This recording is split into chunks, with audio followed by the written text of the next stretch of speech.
Praise లాడండి. బాగున్నారా? ఇది నా దేవుని వాగ్దానం చూసుకుందామా? చిన్న విషయం పాడుకుందాం అండి.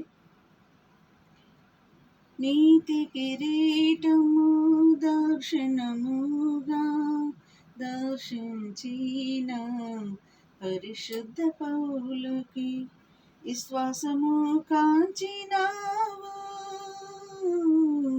జయ జీవితము నీచినావు. సర్వోన్నతుడా నీవే నాకు ఆశ్రయదుర్గము, ఎవరు లేరు నాకు విలలో, ఎవరు లేరు నాకు ఇలలో. ఆదరణ నీవేగా, ఆనందము నీవేగా. ఇదే నా దేవుని వాగ్దానం మనం చూస్తున్నామండి.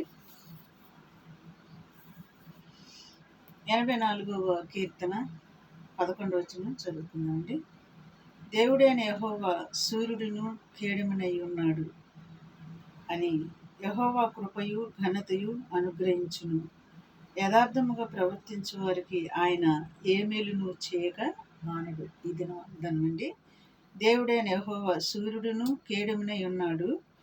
యెహోవా కృపయు ఘనతయు అనుగ్రహించును. యథార్థముగా ప్రవర్తించే వారికి ఆయన ఏ మేలును చేయక మానడు. ఇది నా వాగ్దానం అండి. ఇటు వాగ్దానాన్ని బట్టి మనం ప్రార్థన చేసుకుందాం. యథార్థవంతులకు ఆయన ఏ మేలు చేయక మానడంట.